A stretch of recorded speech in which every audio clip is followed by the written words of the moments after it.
বিশ্বনবীর যদি কোমর হারাতে হয় দিন কায়েমের জন্য, সেই সুন্নাহ পালনের দরকার তার উম্মতের আছে না নাই? খালি মিষ্টি খাবেন, খালি মিষ্টি খায় সুন্নাত আদায় করলে হবে না। দাঁত ভাঙা সুন্নাত, কোমর ভাঙা সুন্নাত আদায় করতে হবে মুসলমান। আমার নবীজি 4 দিন না খাওয়া খন্দকের পরীক্ষা খনন করতে গিয়ে বিশাল বাংকার করেছেন। যাবেন মদিনায় সবাই, জোরে বলি ইনশাআল্লাহ। যেতে ধনী গরিব লাগে না, নিয়ত করবেন, আল্লাহ কবুল করে নেবেন। কঠিন কিছু না, মাত্র 5 ঘন্টা সময় লাগে। যাবেন। বিমান কে দিয়েছেন? কে দিয়েছেন বলেন? আল্লাহ দিয়েছেন। বান্দা আবিষ্কার করেছে, কিন্তু দিয়েছেন কে? আল্লাহ। চলে যাবেন। হয়তো ভাবতেছেন আমি যাবো কেমনে, টাকা পয়সা তো নাই। নিয়ত করবেন, চলে যাবেন। বলে দিলাম তো। এক রিক্সাওয়ালা দেখে 2017 সালে আমার সামনে দাঁড়ায়া আমাকে দেখে দৌড় মেরে এসে আমাকে জড়ায় ধরে বলে, হুজুর আমি আপনার খুব ভক্ত, আমি রিক্সা চালাই। বললাম আপনি আসলেন কি? আপনি বহু টাকা লাগছে তো। হুজুর এই টাকা 15 বছরে জমাইছে, দিন 30 টাকা 40 টাকা কইরা। সুবহানাল্লাহ বলবেন না? নিয়ত করলে কবুল করবেন কে? খন্দকের প্রান্তর। কষ্ট পাচ্ছেন মনে হয় আপনারা। খন্দকে আমার নবীজি 4 দিন না খাওয়া, নাই পেটে খাবার।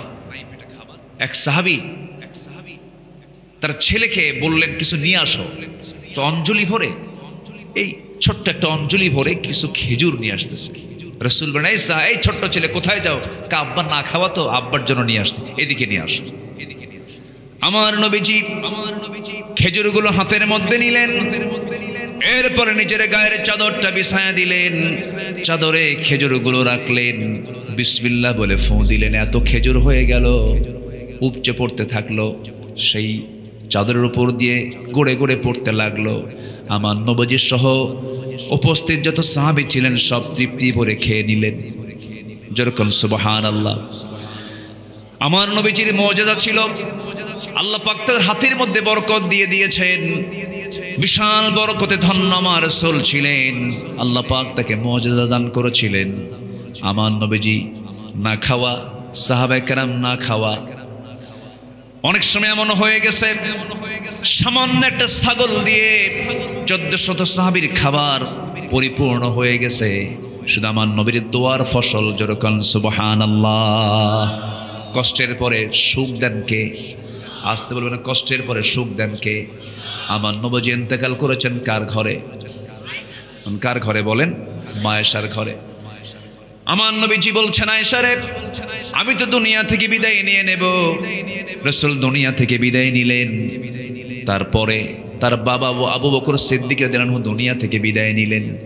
দুজনের কবর একসাথে গেলে দেখবেন আমার নবীজির পাশেই শুয়ে আছেন প্রথম খলিফা। ওই সময় আম্মা জান আয়েশার ঘরে মাত্র 2 জনের কবর হয়ে গেছে। আমার নবীর ঘরটাই ছিল কবর। আমার নবীর ইন্তেকাল হওয়ার 2 বছরের মাথায় প্রথম খলিফা আবু বকর সিদ্দিক রাদিয়াল্লাহু আনহু দুনিয়া থেকে বিদায় নিলেন। বিদায় নেওয়ার পর খেলাফতের দায়িত্ব গ্রহণ করলেন সাইয়েদনা ওমর ফারুক রাদিয়াল্লাহু তাআলা আনহু। খেলাফতের দায়িত্ব গ্রহণের পর থেকে তিনি প্রায় বলতেন, আল্লাহ, রাসূল যেহেতু এই শহরে ইন্তেকাল করেছেন, তোমার কাছে ফরিয়াদ হলো, আল্লাহুম্মা রযুকনি শাহাদাতান ফি সাবিলিক ওয়াজআল মাউতি ফি বালাদি রাসূলিক। হে আল্লাহ, তুমি আমাকে শহীদের মৃত্যু দান করবে এবং নবীর শহরে আমার মৃত্যু দিয়ে দিবা। দোয়াটা কত কঠিন ছিল। মদিনায় তো আর যুদ্ধ লাগার সম্ভাবনা নাই, কিন্তু এই দোয়াটা তিনি প্রায় করতেন। কিন্তু আল্লাহর কি মেহেরবানি, ওমর ফারুকের এই দোয়াটা আল্লাহ রাব্বুল আলামিন কবুল করে নিয়েছেন। দুনিয়া থেকে বিদায় নিলেন। কেমন করে? নামাজে দাঁড়িয়েছিলেন, এক আততায়ী এসে, এক মুনাফিক এসে পিছন দিক থেকে ছুরিকাঘাত করলো তার পিঠ বরাবর। রক্তাক্ত হয়ে গেলেন।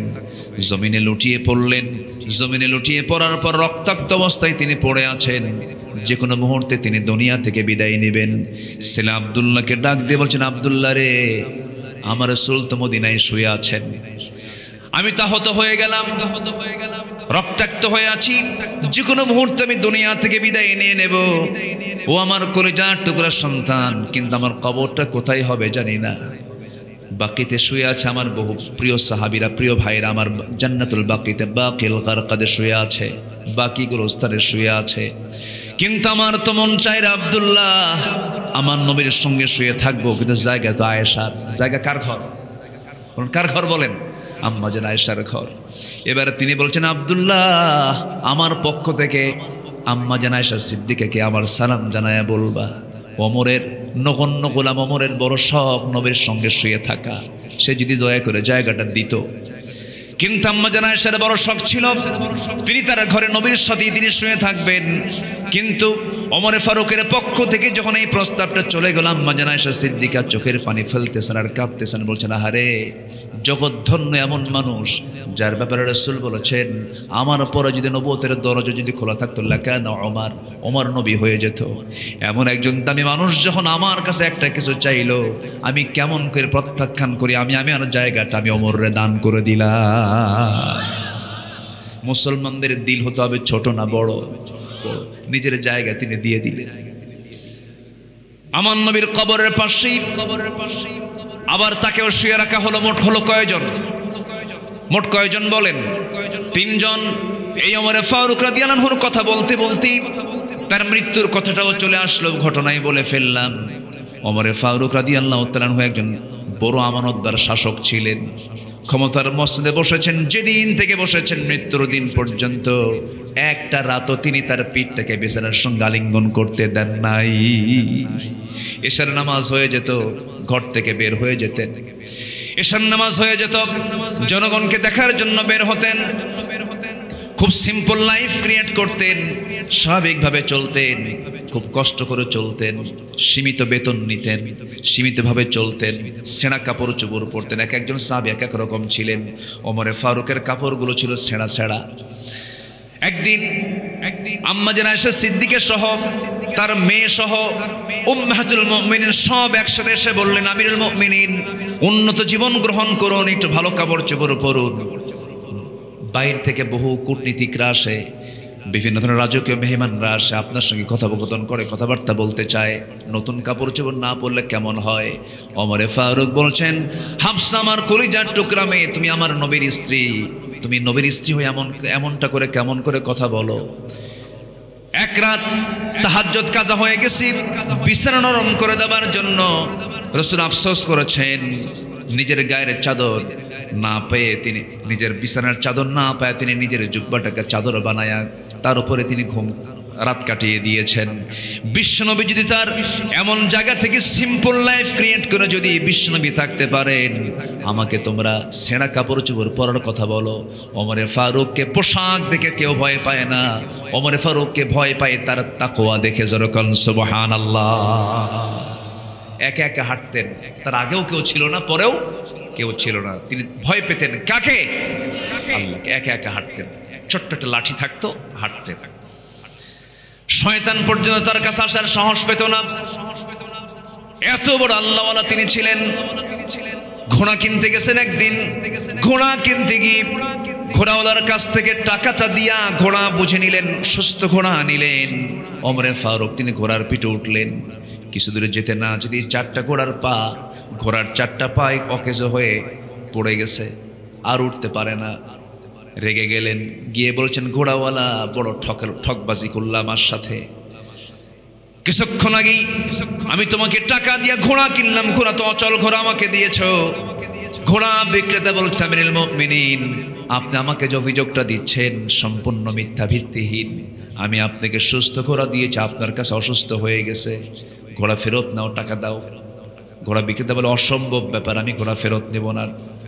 আপনি ঘোড়া নিয়ে যাবেন, আপনার মালিকানে ঘোড়া অসুস্থ হয়ে গেছে। একজন শাসকের সামনে সামান্য ঘোড়া বিক্রেতা কেমন করে কথা বলে?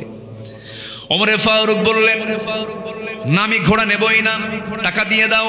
ঘোড়া বিক্রেতা বলছে, আমার কথাও আমি গ্রহণ করব না, আপনার কথাও আমি গ্রহণ করব না, আমার কথা আপনি গ্রহণ করবেন, অতএব এটার ফায়সালা এখানে কেউ দেবে না, চলুন আদালতে চলে যাই। বিচারালয়ে চলে যায়। কোর্ট দেখালেন, খলিফা না জনগণ? বলেন কে কে দেখালো? কে দেখালো? কোর্ট দেখালো কে? খলিফা না জনগণ? জনগণ। বিচার বিভাগ কত স্বাধীন ছিল, ওমরে ফারুক বললেন, তাই তুমি কোর্টে যাবা? হ্যাঁ কোর্টে। চলো কোর্টে যাই। উপায় নাই তো, কোর্টে চলে গেলেন। এই যে বিচারপতি যারা আছে, বিচারপতিরও তো খলিফাকে বলেন ওমরে ফারুক রাদিয়াল্লাহু তাআলা। ওমরে ফারুক রাদিয়াল্লাহু যখন কোর্টের চত্বরে গিয়ে দাঁড়িয়েছেন, দরজায় দাঁড়ানোর সঙ্গে সঙ্গে বিচারপতি যিনি দেখা মাত্রই লাফ মেরে দাঁড়ায় গেছে। দাঁড়ায় গিয়ে বলছে, আমিরুল মুমিনিন, আপনি এই জায়গায় কেন? কি সমস্যা আপনার বলুন। বলছেন, সমস্যা তো আমারই। কি সমস্যা? ঘোড়া কিনছি, অকেজো ঘোড়া দিস, ঘোড়া 4টা পা অচল, টাকা নিছে, ঘোড়া আমারে দিছে অচল ঘোড়া, আমি ঘোড়া নেব না, টাকা ফেরত চাই, টাকাও দেয় না। চিন্তা করেন। এবার বিচারপতি বলছেন, কাজী বলছেন, ঠিক আছে আমি এটার ফয়সালা করছি, দুপক্ষ থেকে কথা শুনতে হবে আমিরুল মুমিনিন।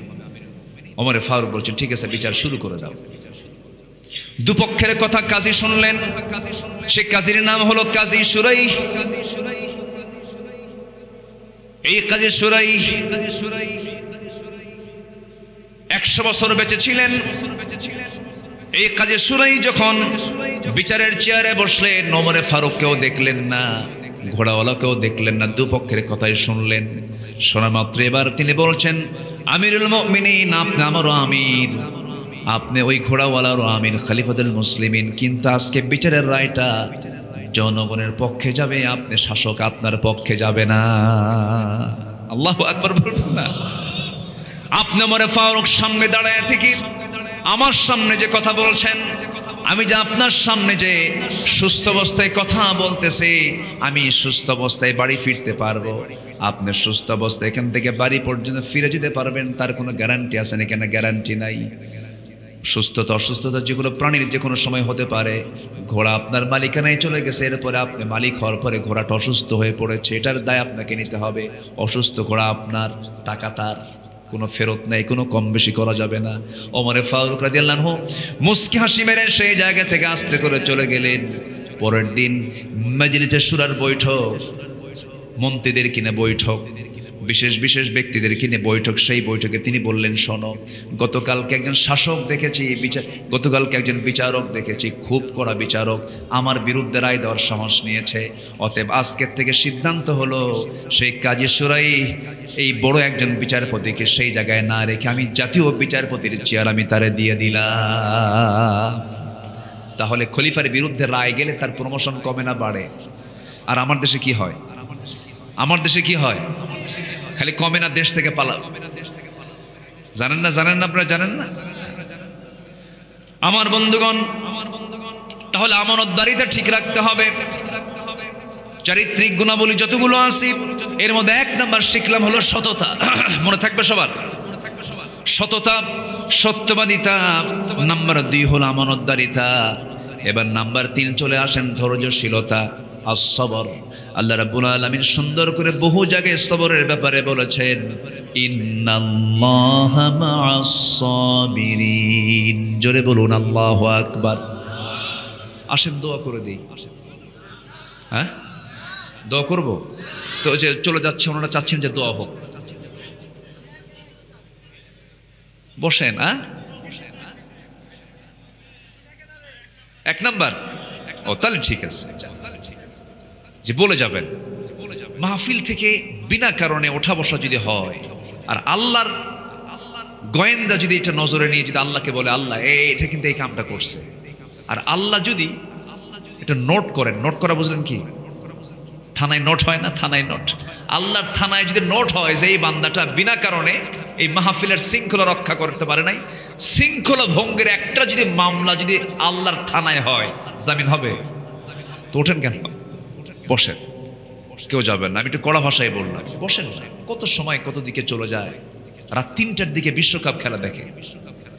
রাত কটার দিকে? 3টে। তাহাজ্জুদ পড়তে পারে না, কিন্তু কি খেলা দেখে? বিশ্বকাপ। একটু বসেন, আকর্ষণ থাকতে হবে, কোরআন শোনার মজা পেতে হবে, এই জায়গার মর্যাদা বুঝতে হবে। বলি আলহামদুলিল্লাহ। নাম্বার 3 হচ্ছে ধৈর্যশীলতা। আমরা ধৈর্যশীল হব। জোরে বলি ইনশাআল্লাহ। জীবনের এক জায়গায় না, সব জায়গায়। বউ রাখতেও কি লাগে? আসতে কয়। সেদিন এক মহিলা আমাকে ফোন দিয়েছেন, ফোন দিয়ে বলছে, হুজুর আমার স্বামী না সকালেও তালাক দেয়, বিকেলেও তালাক দেয়, আমি কি আসি না নাই? কি কথা কি বুঝতেছেন? তাহলে যদি কোনো স্বামী যদি সকালেও তালাক দেয়, বিকেলেও তালাক দেয়, সে কি আসে? এরপরে আমি কি আসি না নাই হুজুর কন্ত? এত মেজাজ, এত রাগ। ধৈর্য, সবর। সবর এমন একটা গুণ, ধৈর্য এমন একটা গুণ, ধৈর্য আছে যার সব জায়গায় সফলতা আছে তার। ব্যবসা কি লাগে, নেতা হতে কি লাগে, কর্মী কত গালি দেয়, জনগণ কত গালি দেয়, শোনেই না। এরকম নেতা আছে না? যা ক আমি গন্ডারের চামড়া, আছে কিনা বলেন? উনি নেতৃত্ব দিতে পারবেন। এজন্য ধৈর্য একটা বিশাল গুণ। আমরা ধৈর্যশীল হব, জোরে বলি ইনশাআল্লাহ। নূহ আলাইহিস সালাতু ওয়াস সালাম নাম শুনেছেন? মহাপ্লাবন হয়েছিল, যার সময় কেউ ছিল না, সব শেষ হয়ে গিয়েছিল, কিন্তু একটা বড়ি ঠিক ছিল। কে ছিল ঠিক ছিল? বড়ি। অনেক লম্বা কথা, ওইদিকে যাব না আমি। নূহ আলাইহিস সালাতু ওয়াস সালাম দাওয়াত দিতে গেছেন তার কওমদের মাঝে, মাইরা রক্তাক্ত করে জমিনে ফেলে দিয়ে চলে গেছে। এত ত্যাগ স্বীকার তিনি করেছেন। তিনি দাওয়াত দিয়েছেন শুধু দিনে না, দিনে রাতে 24 ঘন্টা। আল্লাহু আকবার বলেন। ইন্নী দাআউতু কওমি লাইলান ওয়া নাহারা। নূহ আলাইহিস সালাতু ওয়াস সালাম তিনি তার কওমদেরকে দিনে রাতে দাওয়াত দিয়েছেন। 900 বছর দাওয়াত দেওয়ার পরে ইসলাম কবুল করছে মাত্র 80 জন। কয়জন? 80 জন। বউ কালেমা পড়ে নাই, ছেলেও কালেমা পড়ে নাই। বলেন তো কি এক জ্বালা! বউ কালেমা পড়ে নাই, ছেলেও কালেমা পড়ে নাই। উনি কি ধৈর্য হারা হয়েছেন? ধৈর্য হারা হন। একবার শুধু বলেছিলেন ছেলেটা, এই বাবা আয় না, ওই পাহাড়ের চূড়ায় উঠে লাভ হবে না, তোকে প্লাবন শেষ করে দিবে, গজব শেষ করে, আয় না আমার জায়গায়, আমার কাছে আয়, আমার আল্লাহর কাছে আশ্রয় নে। না আমি যাব না, আমি ওই জায়গায় যাব, আমি তোমাকে মানবো না। তখন আল্লাহ পাক বলছেন, ইন্নাহু লাইসা মিন আহলিক। হে আল্লাহর নবী, হে আল্লাহর নবী, সে তোমার কেউ না, কেউ না। তুমি ভাবতেছো তোমার সন্তান না, সে তোমার কেউ, আহালি না, সে তোমার আহালি না, কেউ না তোমার। তবে অতএব ঈমান আছে, সম্পর্ক আছে। ঈমান নাই, সম্পর্ক। মন খারাপ করবেন কেন? সন্তান ভালো না, মন খারাপ, নূহের কথা মনে করেন। বউটা ভালো না, মন খারাপ, লূত আলাইহিসসালামের কথা মনে করেন। মনটা খারাপ, জেলখানায় গেছেন, ইউসুফের কথা মনে করেন। ভাবতেছেন খুব কষ্ট, অভাব, আল্লাহর পয়গম্বর মূসার কথা মনে করেন। 10 বছর মেষ চড়াইছেন। 10 বছর কি চড়াইছেন? মেষ, ছাগল চড়াইছেন। খুব রাগী মানুষ ছিলেন মূসা। আর ছাগল তো খুব শান্ত প্রাণী, বলেন তো শান্ত? একটা অশান্ত প্রাণী, বেকা তেরা প্রাণী। সেই ছাগল পালনের দায়িত্ব দেওয়া হলো 10 বছর। মূসার রাগ কম না বেশি? মূসার রাগ কম না বেশি? এত রাগ ছিল, আল্লাহ পাক বলছেন আগে ধৈর্য ধরো। আগে কি ধরো? ধৈর্য ধরো। ধৈর্য ছাড়া হবে না। আল্লাহ পাক তাকে বিশাল পরীক্ষার মধ্যে ফেলে দিলেন। এক সামনে ফেরাউন গোত্রের এক লোক আসলো, মারলেন থাপ্পড়। থাপ্পড় এমনি মারেন না, ও বেয়াদবি করতেছে, বারবার ভুল কথাই কয়, এটাই ঠিক। উনি তো রাগী মানুষ, আগের থেকে থাপ্পড় মারার স্বভাব। প্রথম থাপ্পড় খাইছে ফেরাউন। প্রথম থাপ্পড় খাইছিল কে? ফেরাউন। তো ওই কিপ্তিকে মেরে শাসন করলেন, যে শাসন করে ও যেন ঠিক হয়। মারছেন আস্তে করে, শাসনের জন্য থাপ্পড় মারছেন। এক থাপ্পড় মারাও সারা, মরে যাওয়া সারা। মাহফিল করতে দেয়নি বহুদিন। আমিও মাঝখানে মাদ্রাসা ইউসুফিয়া, জেলখানার নাম আমি বলি কি জানেন? জেলখানা না, মাদ্রাসা ইউসুফিয়া। অর্থাৎ ইউসুফ আলাইহিস সালাতু ওয়াস সালাম জেলখানায় ছিলেন বলেই ওই জেলখানার নাম আমি দিয়েছি হলো ইউসুফের মাদ্রাসা। কার মাদ্রাসা বলেন? ইউসুফের মাদ্রাসা। খুব ভালো উপকার করেছেন বিগত 16 বছর যারা ছিলেন, খুব উপকার করেছেন। এই সুন্নত তো আর আদায় করার এখন সুযোগ নেই। ওই 16 বছরে যারা গেছে একবার, এই চান্স পাইছে, আর তো সুযোগ নেই। তো ভিতরে ছিলাম, ভিতরে রেখেছিল, কথা বলতে দেয়নি। মাহফিলকে তারা ভয় পেত, কোরআনকে তারা ভয় পেত। প্যারেড ময়দান বন্ধ ছিল, আমান ট্রাস্ট বন্ধ ছিল, নাটোরের বনপাড়ায় মাহফিল করতে দেয়নি। এরকম শত শত মাহফিলে বাধা দিয়েছে, কমিটি নিয়ে দ্বন্দ্ব করেছে, অনেক কিছু করেছে। কোরআনকে যারা অচল করতে চাবে, আল্লাহ তাদেরকে অচল করে দিবেন। আস্তে কন কেন? অচল করে দেননি। ইতিহাস কি শুনলেন না দেখলেন? ইতিহাস কি শুনলেন না দেখলেন? এই কিতাবের সঙ্গে বেয়াদবি করা যাবে না। আবার এই কিতাবকে যারা ধারণ করেন, এই কিতাবের যারা জ্ঞানকে যারা লালন করেন, আলেমদেরকেও খাটো চোখে দেখা যাবে না। আমার রাসূল কিন্তু কাউকে বলেননি, শুধু বলেছেন আল উলামা ওয়ারাসাতুল আম্বিয়া, একমাত্র আলেমরাই হচ্ছে নবীদের ওয়ারিস। সুবহানাল্লাহ বলবেন না? তার নবীদের ওয়ারিস তার সন্তানরা নয়। এই হাদিসের দৃষ্টিকোণ থেকে আল উলামা ওয়ারাসাতুল আম্বিয়া, নবীদের ওয়ারিস হচ্ছে আলেম ওলামারা। এই সম্মানটা কে দিয়েছেন বলেন তো? আমি কিন্তু ওই কাতারে মনে করি না, আমি নগণ্য, আমার মধ্যে কোনো এলেম কালাম নাই।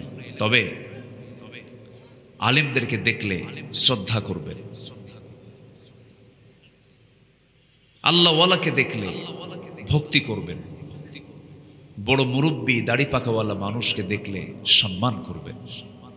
আজকে সমাজের যে অবক্ষয়গুলো, এর মধ্যে অন্যতম কারণ হলো ছোটদের প্রতি স্নেহ নেই, বড়দের প্রতি সম্মান নাই। যা আগে কম পড়া লোকগুলোর মধ্যেও ছিল, সম্মান ছিল, স্নেহ ছিল, ভদ্রতা ছিল, মিনিমাম সামাজিকতা, শ্রদ্ধা সম্মান থাকার কারণে সেই সমাজে শান্তি ছিল। আজকে কি সেই পরিবেশ আছে? সম্মানিত ভাইয়েরা, তাহলে চারিত্রিক গুণাবলীগুলো কি কি দরকার? মোটামুটি আমি 15টা গুণাবলী কোরআন থেকে নিয়েছি। একটাও কি বলেছি আমি? সবাই শুনতে রাজি আছেন না ইনশাআল্লাহ? আসুন, এক নাম্বার কি?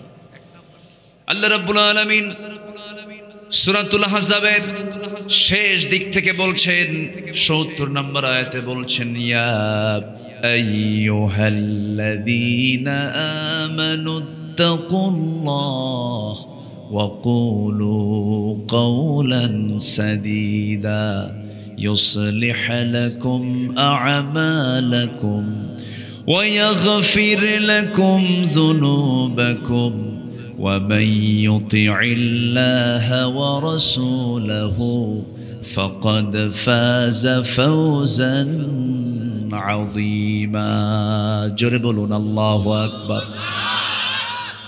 হে ইমানদারেরা, তোমাদের এক নম্বর কাজ হলো, আয়াতের এক নম্বর হুকুম হলো, আমি আল্লাহ, তোমরা আমাকেই ভয় করো, আমার প্রতি তোমাদের পূর্ণ আস্থা রেখে আমাকে তোমরা ভয় করে চলো, আমাকে মহব্বত করো। এবং তোমাদের জন্য আমি একটা মেসেজ দিতে চাই, সেটা হলো কথা বলতে নিয়ে এদিক সেদিক না, যে সোজা সাপটা কথা বলো, সত্য কথা বলো। আমার আপনার সব দোয়া আল্লাহ রাব্বুল আলামিন কবুল করবেন। দোয়া কবুলের যতগুলো শর্ত আছে, তার মধ্যে এক নম্বর শর্ত হলো, যদি কোনো বান্দার জিহবা থেকে কোনো ক্রমে যদি মিথ্যা কথা না বের হয়, ওই বান্দা যা বলে আল্লাহ তাই কবুল করে নেন। আমার দেশের মানুষ তো মিথ্যা কথা বলে না। আমার দেশের মানুষ মিথ্যা কথা বলে? বেশি মিথ্যা কথা বলে কারা বলেন? শিক্ষক, শিক্ষকরা বেশি মিথ্যা কথা বলে। কারা? নেতারা। কাম সারছে, তো গন্ডগোল লাগাবেন দেখতেছে। নেতারা দেশ চালায়, তারপর মিথ্যা কথা বলে, তারা তো ফেরেশতা। আমি কিন্তু বলিনি, আপনারাই বলতেছেন। তাহলে পালস বুঝতে হবে, যারা নেতৃত্ব দেন পালস বোঝা দরকার, যে নেতৃত্বের গুণ কি থাকা দরকার ছিল, আর আমার কি গুণটা জাতিকে উপহার দিয়েছে। নেতৃত্ব যদি আজকে সৎ হতো, হক কথার উপরে যদি নেতৃত্ব প্রতিষ্ঠিত থাকতো, আজকে দেশ বহু দেশের উপরে আজকে অবস্থান করত। কিন্তু আমার দেশ কি সৎ নীতিতে চ্যাম্পিয়ন হয় না দুর্নীতিতে চ্যাম্পিয়ন হয়? আলহামদুলিল্লাহ।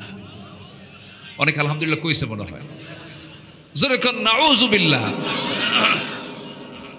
তাহলে আমরা সৎ যদি হতে চাই, ভালো যদি হতে চাই, কর্মী বলেন, নেতা বলেন, ব্যবসায়ী বলেন, পেশাজীবী যেই হন না কেন, সবার মধ্যে এক নম্বর গুণ থাকা চাই, সেটা হলো সততা।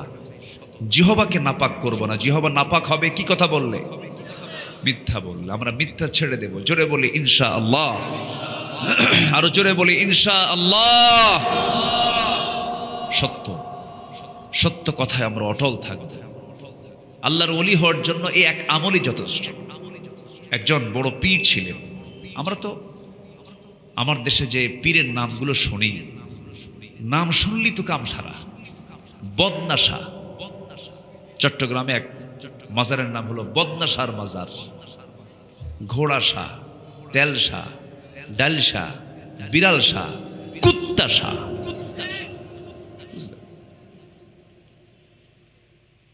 ন্যাংটা বাবার দরবার, ভাই পাগলা। হ্যাঁ, ভাই পাগলা। পাগল কেন আল্লাহর ওলি হবে? পাগল তো পাগলই। ঘুমন্ত, পাগল আর শিশু, এদের উপরে কোনো শরিয়াতের কোনো হুকুম? শিশু, পাগল আর কে?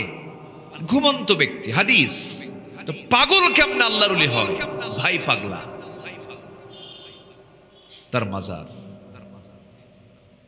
এরকম পীর না, পীর ছিলেন আব্দুল কাদের জেলানি। নাম শুনেছেন তো? নাম শোনেন নাই? আবার তার গুণগান গাইতে গিয়ে আরেক শিরিক করে। আব্দুল কাদের জেলানি, তারই নামের গুণে আগুন হয়ে যায় পানি। আগুন আবার কেমনে পানি হয়? এরপর আমার নবীজি নাকি মেরাজের সময়, বোরাক থেকে নামার সময়, যার ঘাড়ে পা রেখে, মানে বোরাকে চড়ার সময় যার ঘাড়ে পা রেখে তিনি বোরাকে চড়েন, তিনি নাকি আব্দুল কাদের জেলানি। কার মধ্যে কোন পেঁচ লাগায়া বিভ্রান্ত করেছে এই জাতিকে। বহুদিন থেকে একটা মূর্খের একটা অংশ আমার দেশে আছে না নাই? বলেন তো আছে না নাই? আব্দুল কাদের জেলানি ছোট্ট মানুষ, পারিবারিক শিক্ষা দেখেন। ছোট্ট মানুষ পড়াশোনার জন্য দূর দেশে যাচ্ছেন, মা তাকে আস্তে করে কোলের মধ্যে নিয়ে আদর করছেন। মা বলছেন, বাবা আব্দুল কাদের, জ্ঞানী হওয়ার জন্য ঘর থেকে বের হচ্ছ, তুমি আমার কোলে এতদিন শিক্ষা নিয়েছ, আমি তোমাকে বোঝানোর চেষ্টা করেছি, ভাষা শিক্ষা দিয়েছি, আদব শিক্ষা দিয়েছি, হাসি দিয়েছি, কান্না দিয়েছি, আবেগ দিয়েছি, ভালোবাসা দিয়েছি। বাজান, আজকে তুমি আমার কাছ থেকে তুমি মাইনাস হয়ে শিক্ষার জন্য দূর দেশে চলে যাচ্ছ। বাবা, যাওয়ার পথে তোমাকে শুধু একটা নাসিহা করব, একটা উপদেশ দেব। বাবা, আমি তোমার মা হয়ে বলছি, মৃত্যুর দিন পর্যন্ত, মৃত্যুর পূর্ব মুহূর্ত পর্যন্ত কখনো একটা বারের জন্য কখনো মিথ্যা কথা বলবা না।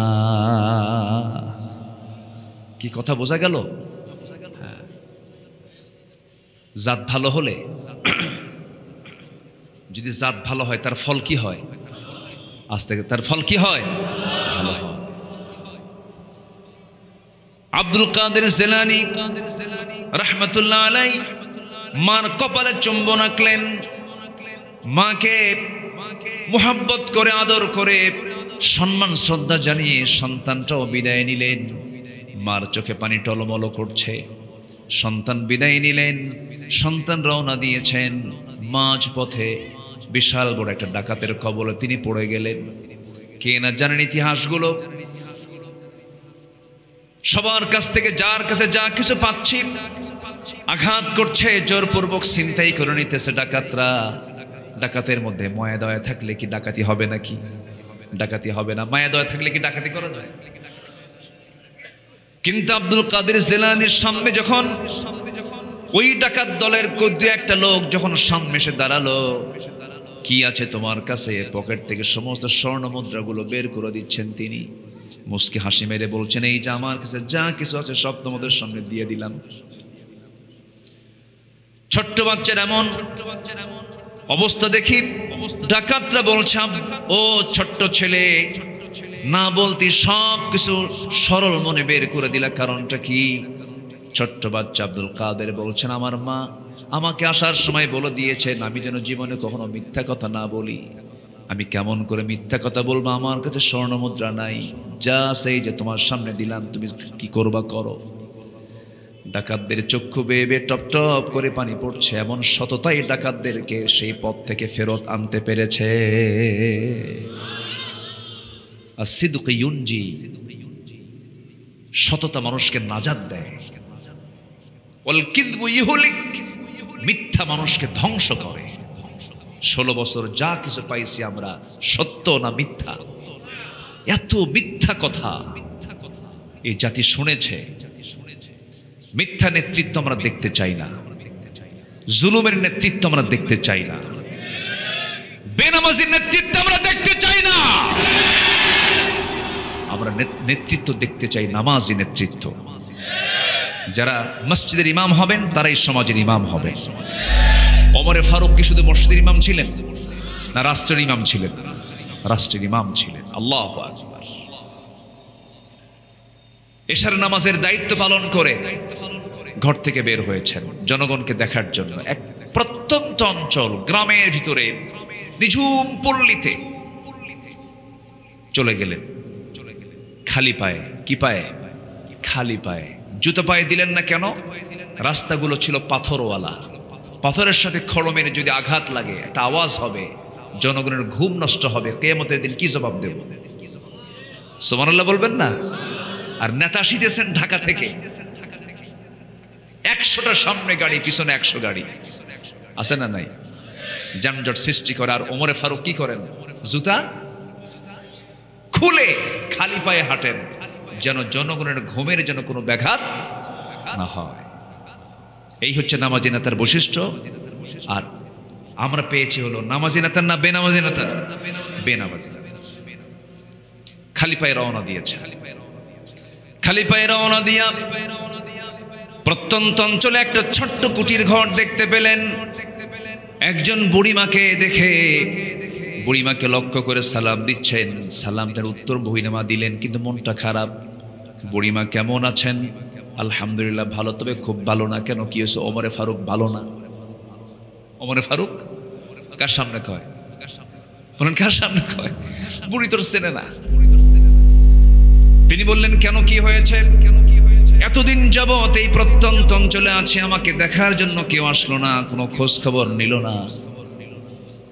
এবার ওমরে ফারুক বলছেন, মা এত প্রত্যন্ত অঞ্চলে কি আসা যায় নাকি? কত দূর যাবেন আপনি?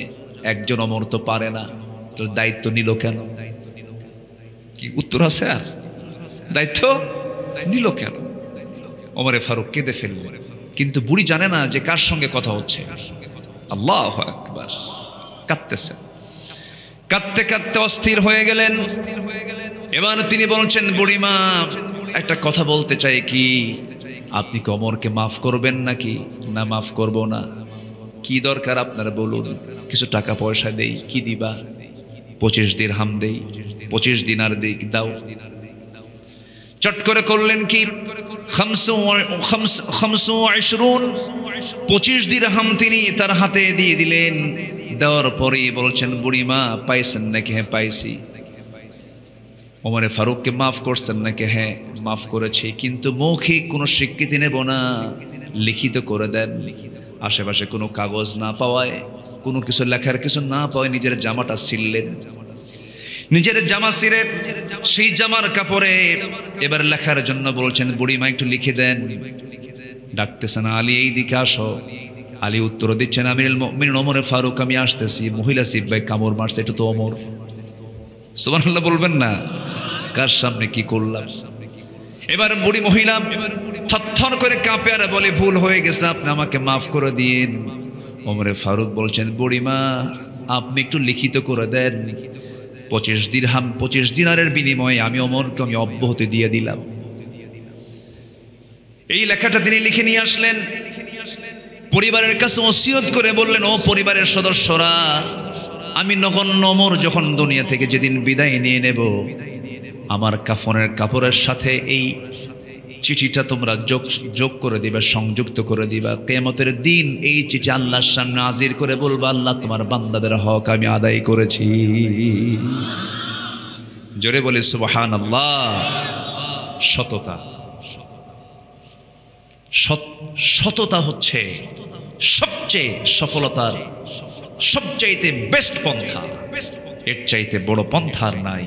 কিন্তু আমার দেশের মানুষ ম্যাক্সিমাম সত্য কথা বলে না, মিথ্যা কথা বলে।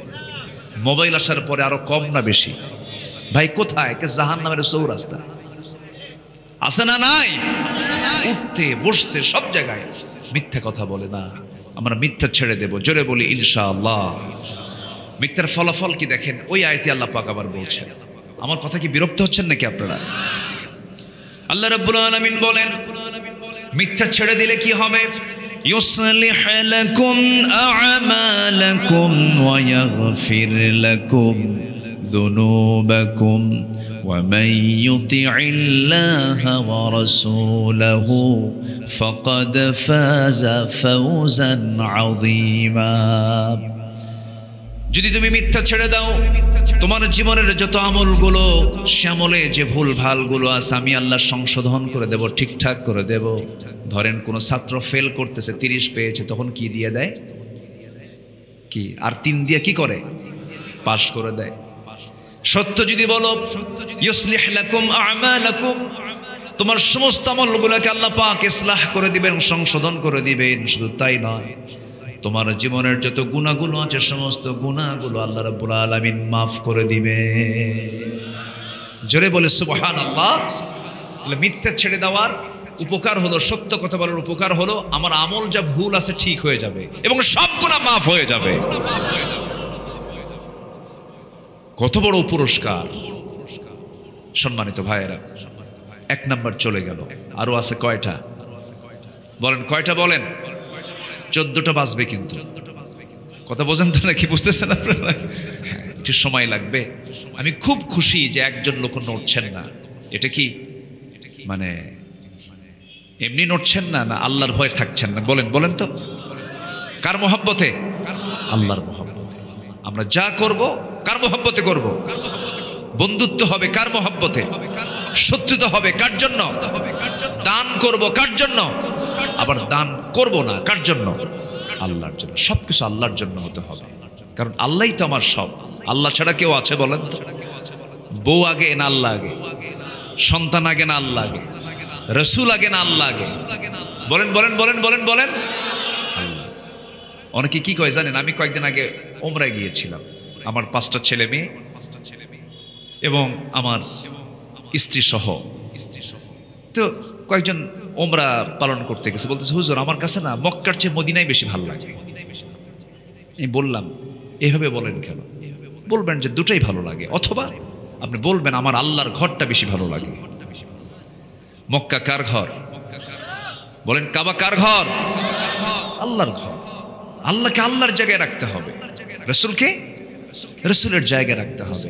যাকে যে মর্যাদা সেই মর্যাদা দিতে হবে। আল্লাহ আগে না রসুল আগে? আল্লাহ। রসুল ছাড়া আল্লাহকে পাওয়া যাবে না।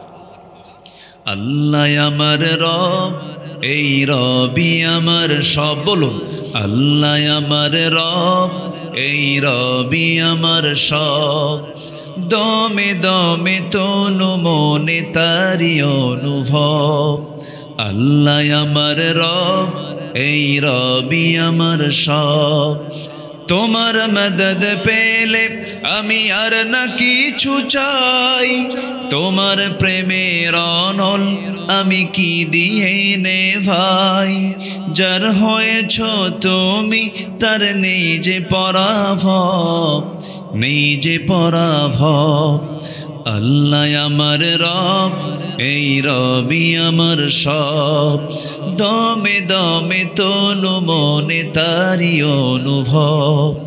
আল্লাহ আমার রব, এই রবি আমার সব। আল্লাহ কবুল করুন, জোরে বলি আমিন। তাহলে 1 নম্বর হলো সত্যবাদিতা, আমরা এটাকে মাথায় নেব, জোরে বলি ইনশাআল্লাহ। নাম্বার 2 আমানা, আমানতদারিতা। আমানতদারিতা ধরুন যিনি চেয়ারম্যান এই ইউনিয়ন, তার কাছে কি বলেন তো? আবার আমি কোনো চেয়ারম্যানকে বলতেছি না, কিন্তু আবার এটা ভাববেন না যে আমি কাউকে ইন্ডিকেট করছি। মেম্বার, তিনি একটা ওয়ার্ডের, ওই এরিয়াটা তার জন্য একটা কি বলেন তো? আমার স্ত্রী কারো স্বামীর জন্য কি এটা? আস্তে আস্তে কয়, কিচ্ছু কয় না। আরে বউ কি বোঝা নাকি আপনাদের কাছে? জোরে কন, বউ কি? আরো জোরে। ছোট ছোট বাচ্চারা কয় আমানত। বিয়ে করছো? বলতেছে আমানত। আচ্ছা, ঠিক আছে, আমানত মনে রাখো, পরে যেন আমানত রক্ষা হয়। জি ইনশাআল্লাহ। আমানত, আমানতদারিতা এটা গুরুত্বপূর্ণ একটা বিষয়। সম্মানিত ভাইয়েরা, ক্ষমতার চেয়ারে বসে ক্ষমতার প্রয়োগ, এটা একটা কি বলেন তো? আমানত। বিচার যিনি করেন, বিচারক, দুজনের সঠিক বিচার করতে হবে, এটা তার জন্য একটা কি? আমানত। সঠিক বিচার করতে হবে। সম্মানিত ভাইয়েরা, আল্লাহ রাব্বুল আলামিন বলেন, ইন্নাল্লাহা ইয়া'মুরুকুম আন তু'আদ্দুল আমানাতি ইলা আহলিহা ওয়া ইযা হাকামতুম বাইনান নাসি আন তাহকুমু বিল আদল ইন্নাল্লাহা নি'মা ইয়া'ইযুকুম বিহি। সূরাতুন নিসা আয়াত নাম্বার 58। আল্লাহ রাব্বুল আলামিন আমানত আদায়ের জন্য, আমানতকে পরিপূর্ণ করার জন্য তিনি অর্ডার দিয়েছেন। আমানতের খেয়ানত করা যাবে না। মুমিনদের যতগুলো গুণ আল্লাহ রাব্বুল আলামিন যত জায়গায় বলেছেন, সেখানে আমানতের কথা আছে না নাই বলেন? সূরা মুমিনুন আল্লাহ রাব্বুল আলামিন প্রথম দিকেই বলছেন 7টা গুণের কথা। এর মধ্যে 5 নাম্বার এবং 6 নাম্বার গুণ হলো ওয়াদা এবং আমানত। ওয়াল্লাযীনা হুম লিআমানাতিহিম ওয়া আহদিহিম রাউন। প্রকৃত ঈমানদার তো ওয়াদা ঠিক রাখবে এবং আমানতদারিতা তারা ঠিক রাখবে। ওয়াদা কখনো ভঙ্গ করবে না। ওয়াদা ভঙ্গ করবে যে মুনাফিক হবে সে, আমানতের খেয়ানত করবে যে মুনাফিক হয়ে যাবে সে, মিথ্যা কথা বলবে যে সে মুনাফিক হয়ে যাবে। এজন্য আমার বন্ধুগণ, আমানতকে রক্ষা করতে হবে। সাইয়েদনা ওমর ফারুকের কথা বারবার মনে পড়ে যায়। নামটা তার শুরুতেই চলে আসছে, সেও তো সেখান থেকেই কিছু কথা বলি। ওমর ফারুক রাদিয়াল্লাহু তাআলা আনহু অর্ধ দুনিয়ার শাসনকর্তা, 40টা রাষ্ট্র তিনি চালাচ্ছেন সেই সময়। আল্লাহু আকবার। অর্ধ দুনিয়ার শাসনকর্তা তিনি শুয়ে আছেন কোথায় বলেন তো? তিনি শুয়ে আছেন কোথায়? মদিনায়। বলেন বলেন কোথায়? মদিনায়। আল্লাহু আকবার। মদিনায় শুয়ে আছেন। তার মদিনায় নবীর কবরের পাশে থাকার কথা ছিল না। প্রথম খলিফার ইন্তেকাল হলো। তার মেয়ে, আমার নবীজির স্ত্রী আম্মা জান আয়েশা সিদ্দিকা রাদিয়াল্লাহু তাআলা আনহা তাকে বললেন, মা আমি নবীর সঙ্গে থাকতে চাই, আব্বা থাকেন। আব্বাকে আর মানা করা যায়? তো আমার নবীর কবর হলো আম্মা জান আয়েশা সিদ্দিকার ঘর। তিনি একাধিক স্ত্রী তার ছিল, কিন্তু কার কোলে তিনি ইন্তেকাল করেছেন বলেন তো? বলেন বলেন বলেন। আম্মা জান আয়েশা সিদ্দিকা রাদিয়াল্লাহু আনহার কোলে তিনি ইন্তেকাল করেছেন। কত বড় ভাগ্যবতী মহিলা তিনি। শেষ কথা, আমার নবীজির শেষ কথা হয়েছে দুনিয়ার কারো সাথে না স্ত্রীর সাথে। ভাববেন, মাথায় একটু নেবেন এগুলো। খালি বউকে তো পিটায় অনেকে, আছে কিনা বলেন? আছে কিনা বলেন? আমার মায়েরা দারুণ খুশি, হুজুর আপনি একখান চমৎকার কথা বলছেন। আমার নবী বিশ্বের সেরা মানুষের মৃত্যু হয়েছে কার কোলে? স্ত্রীর কোলে। রাসূল বলেছেন, তোমরা কি জানো যে যার স্ত্রী বলবে আমার স্বামী ভালো, আল্লাহ বলবেন ওই বান্দা ভালো। এজন্য দুনিয়ার কারো কাছে চেয়ারম্যান তো সার্টিফিকেট এমনি দেয়, চারিত্রিক সনদ দেয়, কত কি দেয়, কিন্তু আসল চরিত্র, স্বামীর চরিত্র কে জানে? বউ জানে যে কত নাম্বার লুচ্চা। কথা বোঝেন নাই? বউ কিন্তু টের পায় ও কতটুকু খিটখিটে মেজাজি, বদ মেজাজি। ওর আসল চরিত্র কি, মুখোশ সব কে জানে?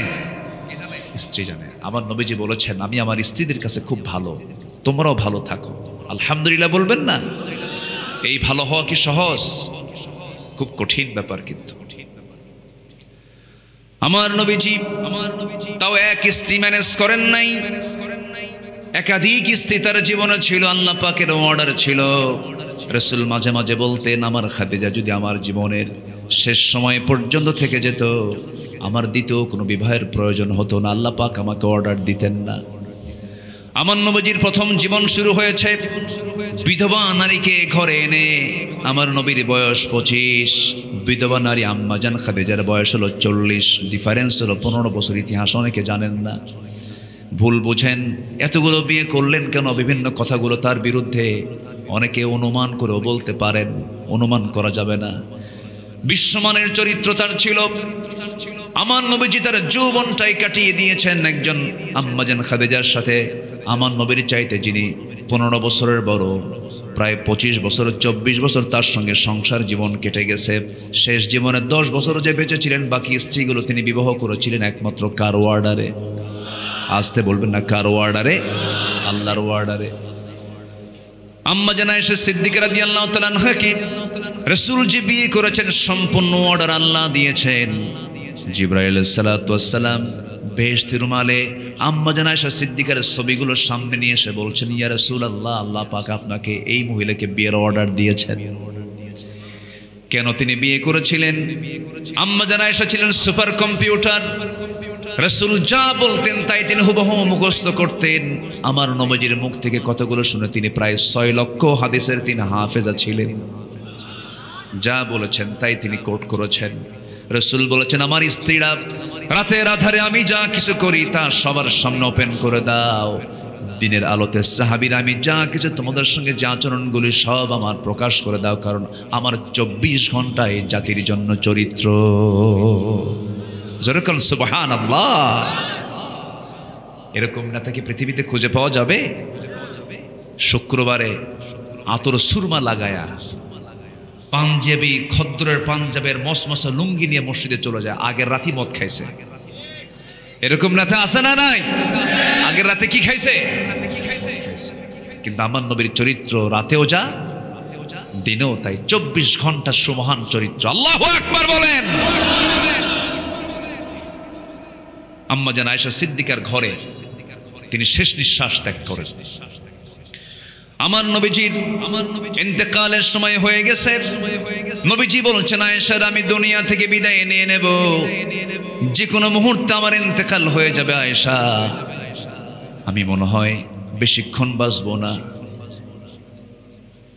ইন্নালিল মাউতি সাকারাত, মৃত্যুর যন্ত্রণা ভয়ঙ্কর, খুব কষ্ট হচ্ছে আয়েশা, খুব কষ্ট পাচ্ছি।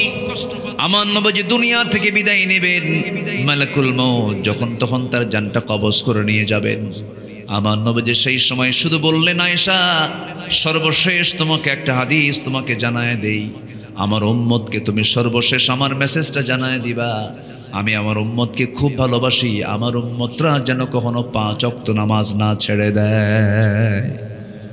জোরে বলি সুবহানাল্লাহ, আরো জোরে বলি সুবহানাল্লাহ। আমার বন্ধুগণ, আমার নবীজি সর্বশেষ মেসেজটা তাকে জানায় দিলেন। জানায় দিয়ে রাসূল করিম সাল্লাল্লাহু আলাইহি সাল্লাম দুনিয়া থেকে বিদায় নেবেন।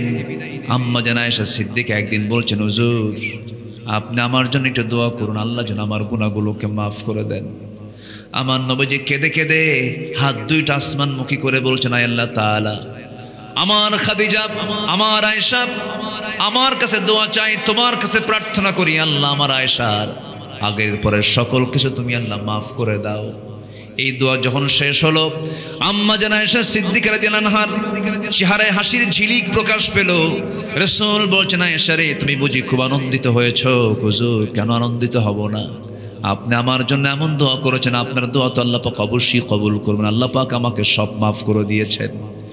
সঙ্গে সঙ্গে রাসূল বলছেন, আয়েশা রে আমি তোমার জন্য যে দোয়াটা করলাম সেই হুবহু দোয়াটা আমার উম্মতের জন্য করি সকাল সন্ধ্যা। জোরে বলে সুবহানাল্লাহ।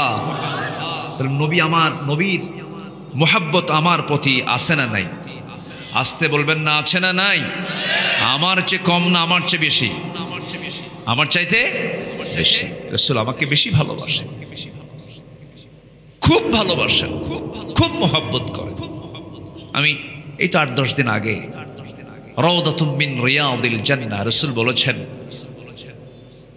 মিন বাইতি ওয়া মিনবারি রাউদাতুম মিন রিয়াদিল জান্নাহ, আমার ঘর আর ওই যে মিম্বার, আমি যেখান থেকে খুতবা দিই সাহাবীরা, ওই মিম্বার আর আমার এই ঘর, আম্মাজান আয়েশার ঘরের মধ্যে বসে এই ঘর এবং ওই মেম্বার এইটুকু অংশ, এর মাঝামাঝি অংশটুকু হলো, সাহাবীরা জেনে রেখো, রাউদাতুম মিন রিয়াদিল জান্নাহ, জান্নাতের টুকরা। জোরে বলে সুবহানাল্লাহ। কত 7-8-9 দিন আগে মদিনা মুনাওয়ারায় রাত 4টার দিকে, রাত 3টার দিকে আমি উঠে গেলাম। এখন তো অনলাইনে এটাকে বুকিং করতে হয়, অনেক মানুষ, বহু চাপ। অনলাইন বুকিং করে ভিতরে ঢুকলাম, ভিতরে ঢুকে চান্স পাচ্ছি না, প্রচুর মানুষের চাপ, কে না সেখানে গেলে তো সব অস্থির হয়ে যায়। আমি পিছনে বসে আছি। আল্লাহর মেহেরবানি, আমার দেশের বহু প্রবাসী সেই রিয়াজুল জান্নার ভিতরে তারা খেদমত করে। আমাকে দেখে তারা চিনে বলে, হুজুর আপনি এই জায়গায় থাকেন, বেশি নড়েন না, সামনে গেলেই কিন্তু আপনাকে আবার বের করে দেবে, আপনি এখানে বসেন, আজান হবে সামনে, আজান হলে পরে তখন ফজরের সময় চলে আসবে, দীর্ঘ সময় আপনি এই জান্নাতের টুকরায় আপনি সময় কাটাতে পারবেন। তো আমাকে কিছুক্ষণ বসে রাখার পর আবার ডেকে নিয়ে সেখানকার দায়িত্বরত একজন কর্মকর্তাকে বলে বুঝাইছে যে আমার দেশে উনি কথা বলেন, আমার দেশে উনি দিনের প্রচার নিয়ে গোটা দেশে ঘোরেন, 20 কোটি মানুষের মাঝে তিনি দিনের কথাগুলো বলেন। বুঝায়, আমার দেশের মানুষ তো খুব চালাক এবং ক্লেভার, কিন্তু মেধাবী, কিন্তু মিশা কথা বেশি কয়, বুঝলেন? এই সমস্যাই জায়গায়। তো আমাকে নিয়ে আস্তে করে এমন জায়গায় বসালো, নিয়ে গিয়ে একদম প্রথম কাতারে, মানে ইমাম এক কাতার, তার পরের কাতারেই ঠিক এমন জায়গায় বসালো যেখানে আমার নবীজির ঘর শুরু এবং মেম্বার ওই পাশে, ঘর শুরুর একদম ওয়ালের সাথে আমাকে তারা বসায় দিল। বসলাম, বসে পাশেই তো রাসূল শুয়ে আছেন। আসসালাতু ওয়াসসালামু আলাইকা ইয়া রাসূলুল্লাহ। বসেই আমি আমার কথা কিছু বলিনি, কারণ অন্যের জন্য বলবেন, নিজের জন্য হয়ে যাবে। আপনি নিজের জন্য বলবেন, আপনি কৃপণ, আপনি অন্যের জন্য চাবেন, এটা আপনার জন্য চাওয়া হয়ে যাবে। আমি আগে আমার জন্য চাইনি, আমি একে চাইছি আল্লাহ, তোমার নবীর দেশের মানুষ, কত নবীর আগমন হয়েছে সেই ফিলিস্তিনে, আল্লাহ তুমি বাইতুল মুকাদ্দাসের বাসিন্দাকে তুমি আল্লাহ ভালো রাখো। না খেয়ে থাকা সেই শিশুগুলোর আর্তনাদ তুমি আল্লাহ একটু তাকায় দেখো। আমরা পেট ভরে খাচ্ছি, ওরা না খেয়ে আল্লাহকে বলছে, আল্লাহ গোটা দুনিয়ার মুসলমানরা আমাদেরকে খাবার দিল না, শুনেছি তোমার জান্নাতে নাকি বহু খাবার, আমাদের মৃত্যু দিয়ে দাও, তোমার জান্নাতে গিয়ে খাবো আমরা। এরকম করে বাচ্চারা প্রতিনিয়ত দোয়া করছে, কেউ নাই। অথচ খাদ্য গুদাম আছে মানুষের, পৃথিবীর কোনো প্রাণীর খাদ্য গুদাম নেই, কোনো প্রাণী না খেয়ে মরে না। মানুষ আজকে না খেয়ে মরছে, খাদ্যের অভাবে না বন্টনের অভাবে, বন্টনের অভাবে মানুষকে না খেয়ে মারতেছে। আল্লাহর কাছে এই দোয়াটা করেছি, আল্লাহ তুমি মুসলিম উম্মাকে এক করে দাও। জোরে বলে আমিন, আরো জোরে আল্লাহুম্মা আমিন। আজকে পৃথিবীতে মুসলমান সংখ্যা কি কম? 56টি মুসলিম রাষ্ট্র, মার খায় মুসলমান। ছিল না কথা এমন, 56টি নয়, 10টা মুসলিম কান্ট্রি যদি এক হতো, গোটা পৃথিবীর সুপার পাওয়ার মুসলমান হয়ে যেত। ঠিক তেমনি একটা ভূখণ্ড, বাংলার এই সবুজ ভূখণ্ড, সেখানেও অবশ্যই একটা এক হওয়ার প্রয়োজন আমাদের আছে না নাই? আসতে বলুন, আছে না নাই? আল্লাহ কয়জন? আল্লাহ কত সংখ্যা? আল্লাহ কত?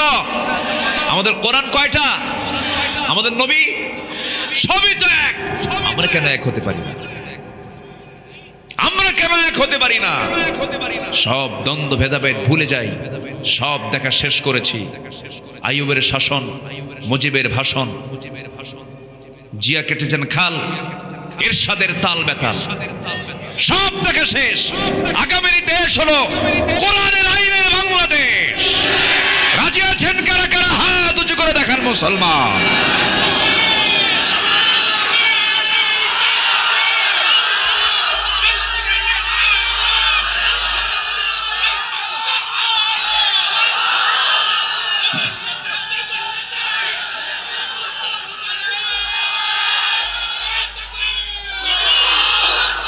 আল্লাহ কবুল করুন, জোরে বলে আমিন।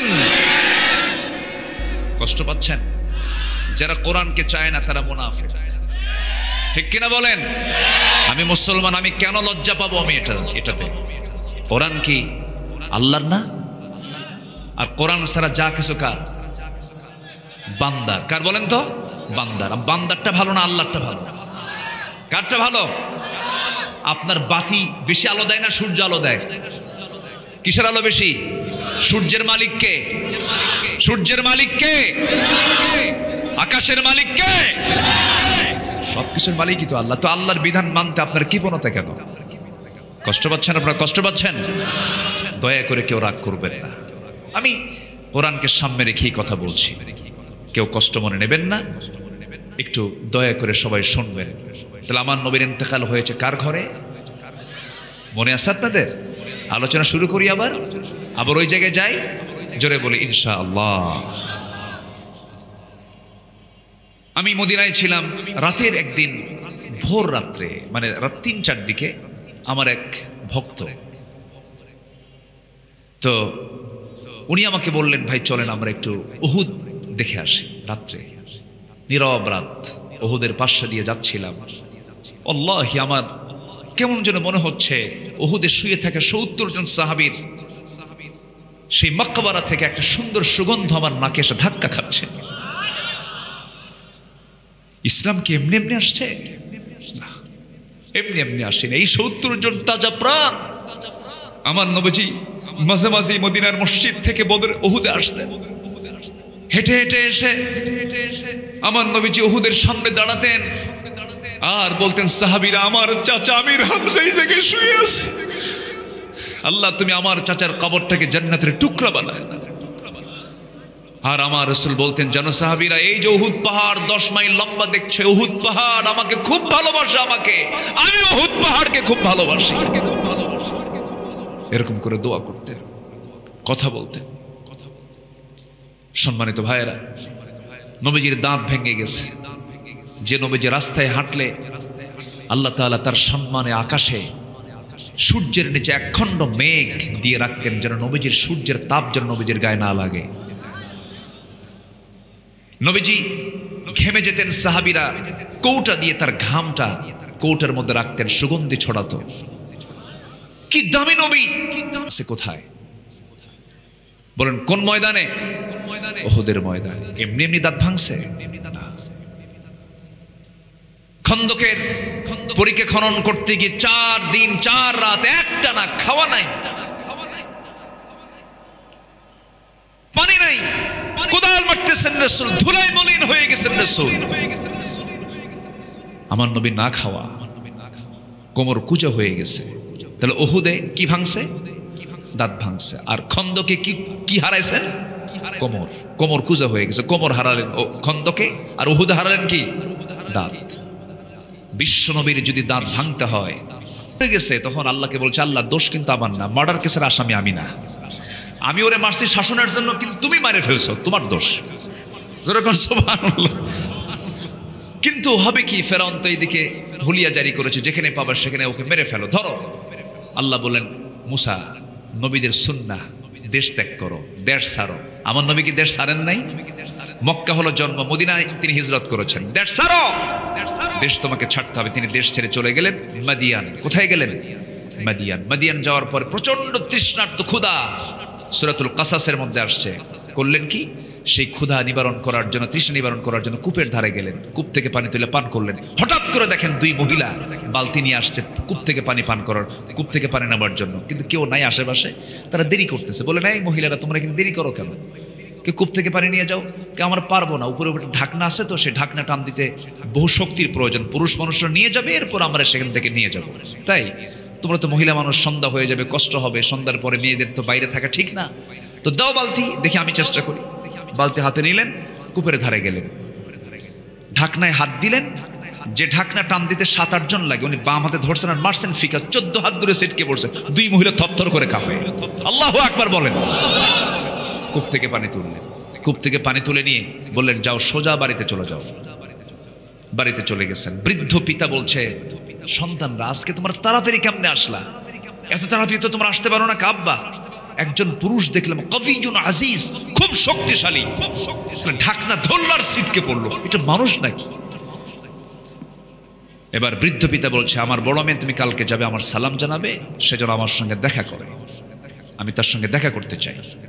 পরের দিন চলে গেছে, গিয়ে বলছে, আবু না শাইখুন কবির, আমার আব্বা খুব বুড়া মানুষ, চলতে পারে না, চামড়াগুলো ঢিল হয়ে গেছে, আপনাকে সালাম জানিয়েছে, আপনি আমাদের বাড়িতে দাওয়াত নেবেন কি? উনি মনে মনে ভাবলেন, এত দূর দেশে আসছি, চিনি না, তাও তো আমি তো দেশ থেকে চলে আসছে হিজরত করে, এখানে পরিচয় হলে তো ভালোই হয়, চলো যাই। কিন্তু যাবো কেমন, আমি তো বাড়ি চিনি না। কাপ্পের কোনো টেনশন নাই, আমি সামনে সামনে আগে যাব, আপনি আমার পিছে পিছে ফলো করবেন। মুসা কয়, আমার নজর কি খারাপ? তুই আমার সামনে থাকবি, আমি পিছে থাকবো, আমার চোখ যদি হঠাৎ করে তোর দিকে পড়ে আমার গুনাহ হয়ে যাবে। পুরুষ মানুষ পিছনে থাকে না, পুরুষ মানুষ সামনে থেকে, আমি সামনে যাব, তুই পিছে পিছে আসবি। জোরে কোন সুবহানাল্লাহ। 16 বছরের জাতি ছিল নারীর পিছে না পুরুষের পিছে? আলহামদুলিল্লাহ। হ্যাঁ, নবীরা শিক্ষা দিয়েছেন কি বলেন? নেতৃত্বের জন্য নামাজ পড়াবে পুরুষ না মহিলা? বলেন, নামাজ পড়াবে পুরুষ না মহিলা? পৃথিবীর সমস্ত নবী ছিলেন পুরুষ না মহিলা? আর কি নেবেন, আর কি দলিল নেবেন আপনি বলেন? একটা নবী যদি মহিলা আসতো তাও তো একটা কথা ছিল, এক নবীও কি মহিলা ছিলেন? এর মানে মেয়েদেরকে দাম কম দেওয়া হয়নি, তারা নবী না, কিন্তু নবীদের মা তারা। বলি আলহামদুলিল্লাহ, জোরে বলি আলহামদুলিল্লাহ। মায়ের দাম নাই? মাদের জায়গায় মারা থাকবেন, পুরুষের জায়গায় পুরুষরা থাকবেন, মেয়ের জায়গায় মহিলার জায়গায় মহিলা থাকবেন। যখনই উল্টাপাল্টা করবেন পজিশন শেষ, উল্টাপাল্টা হয়ে যাবে। মুসা আলাইহিস সালাম বললেন, আমি সামনে যাব, তুমি পিছন পিছনে আসবা, শুধু 2টা কথা বলবা, বেশি কথা বলা যাবে না, কিন্তু নিক্ষণ শুরু কোনো পেশাল পুশাল নাই, কোনো গালগপ্প নাই। আমি শুধু সামনে যাব, তুমি পিছে পিছে আসবা, যদি ভুল করে বাম দিকে যাই যেতে হবে ডানে, খালি বলবা ডান বাম, ডান বাম। এর চাইতে 1 ইঞ্চি কোনো কথা বেশি বলা। মহিলা মনে মনে কয়, চরিত্র তো ভালোই দেখি, জোরে কোন সুবহানাল্লাহ। গতকালকে দেখলাম শক্তিও ভালো, আজকে দেখি চরিত্রও ভালো। যারা সৎ নারী, সতী নারী যারা, তারা সেই পুরুষকেই পছন্দ করে যারা শক্তিশালী এবং সৎ চরিত্রবান, ঠিক কিনা? আমার মাদের পছন্দ করার জন্য আমি 2টো গুণ শিখিয়ে দিলাম, যে পুরুষের মধ্যে শক্তি বেশি পাবেন আর চরিত্র পাবেন, এটাকেই চয়েস করবেন। ওই লম্বা লম্বা বানরের মতো চুল যাদের আছে না, এরকম আছে না, আছে না, আছে না, আছে না, ঘোড়ার মতো চুল যাদের, হ্যাঁ আছে কিনা, আছে কিনা? কিছু কিছু পুরুষের পোশাক দেখছেন না, হাঁটু ফাটা, হাঁটু ফাটা প্যান্ট দেখছেন না, হাঁটু ফাটা, মনে হয় ইঁদুর কেটে রাখছে, পাকড়া পাকড়ি কাটা, এই সমস্ত পোশাক পরে। আর মেয়েরা কয়, এটাই তো আধুনিক মডার্ন, আছে না নাই বলেন তো? শক্তিশালী এবং চরিত্রবান। মুসা আলাইহিস সালাতু ওয়াস সালাম সামনে চলতে চলতে বাড়ি পেয়ে গেলেন। বাড়ি পাওয়ার পরে বুড়ো লোকটার সঙ্গে দেখা হয়ে গেল, সালাম বিনিময় হলো। সালামের উত্তর দেওয়া শেষ করা মাত্রই বুড়ো লোকটার মুখ থেকে বের হলো, হে যুবক, তোমার নাম তো মুসা। মনে তো আতঙ্কিত হলেন, আরে এই ফেরাউনের লোক নাকি? বিশাল টেনশনে পড়ে গেলেন। এবার বলছেন, আপনি আমাকে কেমন করে চিনলেন? এত দূর আমি চলে আসলাম, আমাকে তো চেনার কথা নয়। এবার বৃদ্ধ লোকটা বলছে, মুসা, শুধু তোমার নামটাই জানি না, তোমার কামও জানি কি? থাপ্পড় মারছো, মরে গেছে। থাপ্পড় মারছো, মরে গেছে। আরো জড়সড় হয়ে গেলেন। এবার বলছেন, মুসা, চিন্তা নাই, জায়গা মতো নিরাপত্তার জায়গায় তুমি এসে পৌঁছে গেছো, কোনো টেনশন করো না। আমার সামনে দাঁড়িয়ে যে কথা বলছো, আমি কিন্তু সাধারণ বুড়োদের কাতারের বুড়ো নই। আল্লাহ পাক যাকে মাদিয়ানবাসীর জন্য আল্লাহর পয়গম্বর করে পাঠিয়েছেন, আমি হলাম আল্লাহর পয়গম্বর। শুআয়ব আলাইহিস সালাতু ওয়াস সালাম, ওয়া ইলা মাদিয়ানা আখাহুম শুআয়বা, আমি হলাম আল্লাহর নবী শুআয়ব। কোনো চিন্তা নাই তোমার। গতকালকে এবং আজকে আমার মেয়েকে দেখেছো, 2টা মেয়ের যে কোনো একটা মেয়েকে আমি তোমাকে বিয়ে দেব, তুমি কি বিয়ে করবা নাকি? এখনই। কি কয়? এখনই। এবার বৃদ্ধ লোকটা বলছেন, আল্লাহর পয়গম্বর শুআয়ব বলছেন, শোনো মুসা, আমার 2 মেয়ের যে কোনো একটা মেয়েকে তোমার সঙ্গে বিয়ে দেব, তুমি তাতেও রাজি আছো, কিন্তু এখন তো বিয়ে দেওয়া যাবে না, কারণ তোমার রেকর্ড ভালো না, থাপ্পড় মারলে মানুষ মরে। মেয়েকে দেবো কেমনে? ধৈর্যের দরকার। কি দরকার বলেন? ধৈর্যের দরকার, ধৈর্য ধরবে পুরস্কার পেয়ে যাবে। জোরে বলেন সুবহানাল্লাহ। মোট কতগুলো গুণের কথা বলেছি আমি বলেন? 15টা। তার মধ্যে চলতেছে কয় নাম্বার বলেন? 3 নাম্বার ধৈর্য। 3 নাম্বার কি? ধৈর্য। মুসা আলাইহিস সালাতু ওয়াস সালাম এবার বললেন তাহলে কি করতে হবে? আপনার মেয়েকে তো বিয়ে করতেই হবে আমার, যেহেতু আপনি নবী। কি নবীদের আকর্ষণ আছে না নাই বলেন তো? আচ্ছা।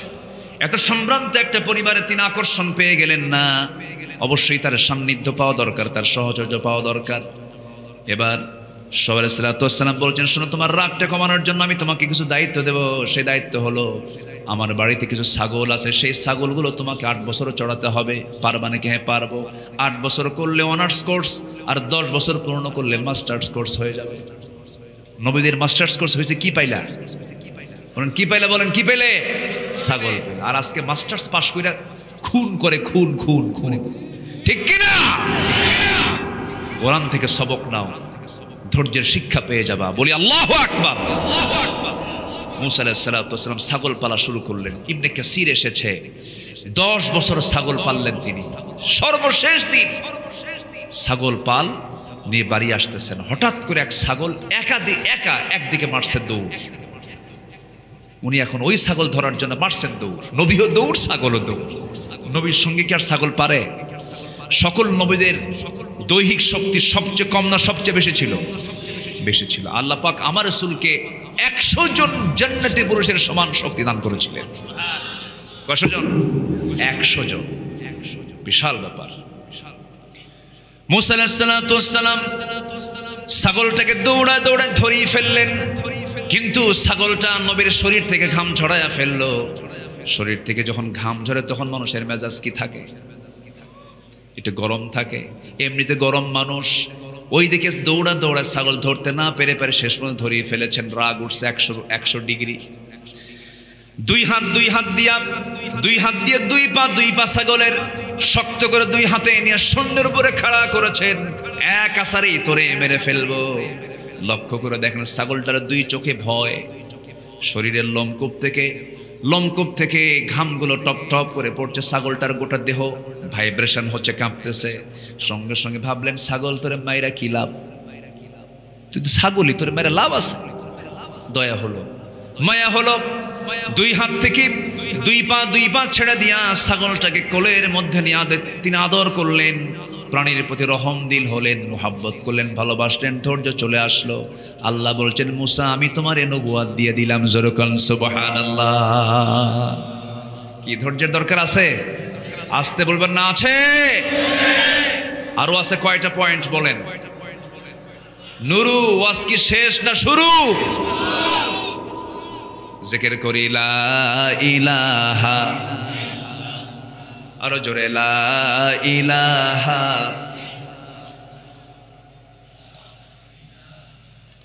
আরো জোরে লা ইলাহা, আল্লাহু আল্লাহ, জোরে আল্লাহু আল্লাহ, লা ইলাহা ইল্লাল্লাহ, লা ইলাহা, লা ইলাহা ইল্লাল্লাহু মুহাম্মাদুর রাসূলুল্লাহ সাল্লাল্লাহু আলাইহি ওয়াসাল্লাম। 3 চলে গেল, এখনো বহু কথা সামনে পড়ে আছে। আমি যে পয়েন্ট নিয়েছি এই পয়েন্ট শেষ করতে মোটামুটি 3 দিন হলে ভালো হয়। কয়দিন হলে ভালো হয়? 3 দিন। আমি তো সময় পেয়েছি সীমিত। আসুন এখন 4 নম্বরে চলে যাই। আমরা ভরসা করব কার উপরে? আসতে বলবেন না, কার উপরে? এই চলে যাচ্ছে কেন? ধরেন তো, একটু ধরেন তো ওনাকে। এই বসেন, একটু বসেন। আমি কেন বলছি? একটু মোহাব্বত করেই বলছি। একটু বসেন, একটু বসেন। কত কষ্ট করে মাহফিল কমিটির চেয়ার সংগ্রহ করেছেন, একটু তাদেরকে তো সম্মান করা দরকার। আপনি মেহমান হয়ে আসছেন, আগে চলে গেলে কেমন হয়? আর একটু সময়, আমি খুব অল্প সময়ের মধ্যে আমি শেষ করার চেষ্টা করব। জোরে বলি ইনশাআল্লাহ। সময় আজকে কেমনে দ্রুত চলে গেল বুঝলাম। আমি সময়ের আজকে আমি খুব দ্রুত সময় চলে গেল না? কি দোয়া করে দেবো নাকি আমি? বলেন তো। আচ্ছা, নাম্বার 4, ভরসা করব কার উপরে? যারা আল্লাহ আছে তার কারো লাগে? যারা আল্লাহ আছে তার কারো লাগে? যে বলবে দিল্লি আমাকে বাঁচাবে তাকে দিল্লি যেতে হবে। আসতে কান কেন? কি বলছে না? বলছে না দিল্লি বাঁচাবে, দিল্লি চলে গেছে। আল্লাহ বাঁচাবে, যেতে হবে না, ঠিক কি না? আমাকে বাঁচাবেন কে? আমাকে বাঁচাবেন কে? আল্লামা সাইদি আমার দৃষ্টিতে, আমার কাছে মনে হয় তিনি একজন সম্পূর্ণ আল্লাহওয়ালা মানুষ ছিলেন, একজন আল্লাহর মুখলেস বান্দা ছিলেন। যে কথা তিনি 25 বছর আগে বলেছেন আজকে তা বাস্তবে রূপ নিয়েছে। উনি তো বলতে পারতেন লন্ডনে গিয়ে পড়বা, আমেরিকা গিয়ে পড়বা, জাপানে গিয়ে পড়বা, জার্মানিতে গিয়ে পড়বা, কিন্তু উনি বলেছেন এদেশের 16 কোটি মানুষ গাছের গোড়ায় নাড়া দেবে, মামুবাড়ি দিল্লি গিয়ে পড়বা। তাহলে কত বছর আগের কথা আর বাস্তবের হলো কত বছর পরে? আল্লাহু আকবার বলবেন না? সম্মানিত ভাইয়েরা, ভরসা শুধু রাখতে হবে কার উপরে? আলাইসাল্লাহু বিকাফিন আবদাহ, বান্দার জন্য কে যথেষ্ট? ওমান ইয়াতাওয়াক্কাল আলাল্লাহ ফাহুয়া হাসবুহ, যার আল্লাহ আছে তার এটাই যথেষ্ট, কাউকে লাগবে না। কাউকে লাগবে? আমার প্রাণ কার হাতে? আমার চোখকে চালান, আমার হাতকে চালান, আমার পাকে চালান, আমার অঙ্গ প্রত্যঙ্গ সব কিছু পরিচালনা কার? আমার রক্ত প্রবাহ কে করেন? আমার কিডনি কে দিয়েছেন? কিডনির ওজন কয় কেজি? একজন কইছে 10 কেজি। এই কিডনির ওজন আল্লাহ জানে না, আমরাও আল্লাহ পাক আমাদেরকে জানার তৌফিক দিয়েছেন। কিডনির ওজন কিন্তু খুবই কম, হাফ কেজিও না। অত কেজি হলে কি আপনার ওজন কি থাকে? মাত্র 200 গ্রাম। কয়শো গ্রাম বলেন? 200 গ্রাম। 200 গ্রাম কিডনি নিয়ে ডায়ালিসিস চলছে। আর মানুষ যে কিডনির বিকল্প ডায়ালিসিস মেশিন বানাচ্ছে তার ওজন হলো 100 কেজি। কত কেজি বলেন তো? 100 কেজি। তাহলে 100 কেজির কাজ করছে কয়শো গ্রাম?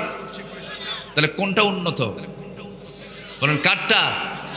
কাঠটা দেওয়া তাও দিয়েছেন কয়টা? বলেন কয়টা? চলে কয়টা? একটা দিলেও চলতো, দিয়েছেন কয়টা? একটা নষ্ট হয়ে গেছে, আরেকটা নিয়ে তুই বেঁচে থাক বান্দা।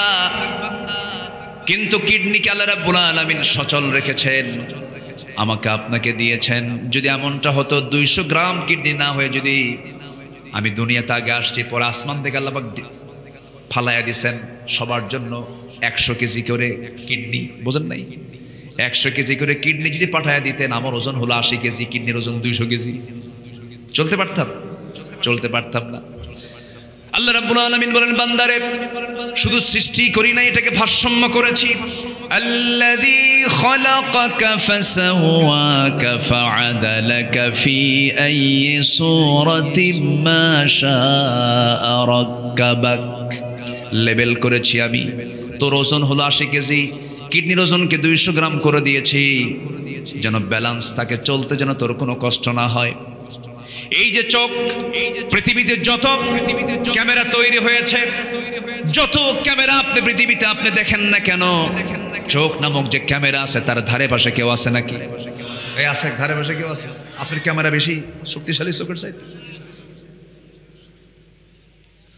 আমার চোখের যে পাওয়ার, শুধু একটা সামান্য সময় ধৈর্য নিয়ে কয়েকটা তথ্য আমি দিচ্ছি, একটু মনোযোগ সহকারে শুনবেন। আল্লাহ পাক যে আমার বন্ধু, আমার বন্ধুগণ, কানের মধ্যে কিছু ময়লা আছে না?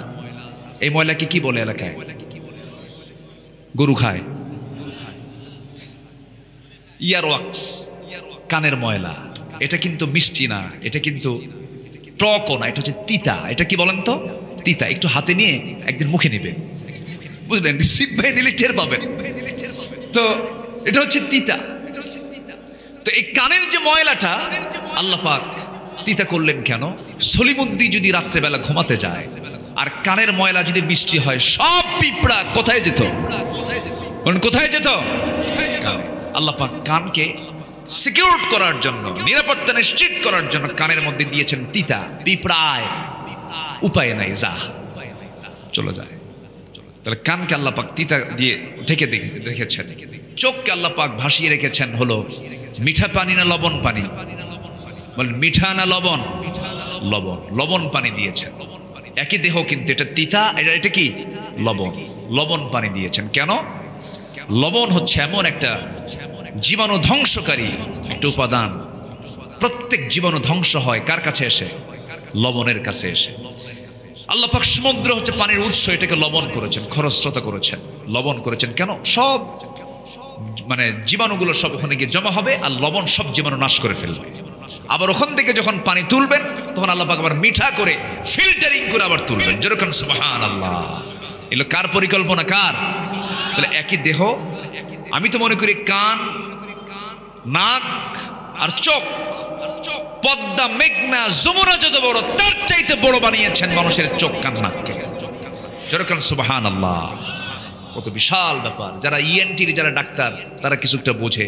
ইএনটি যারা, ইএনটি বিশেষজ্ঞ যারা, তো গলা, কান, নাক, তো এই চোখটাকে আল্লাহ পাক ফিল্টার লবণ পানিতে ভাসমান রেখেছেন কেন?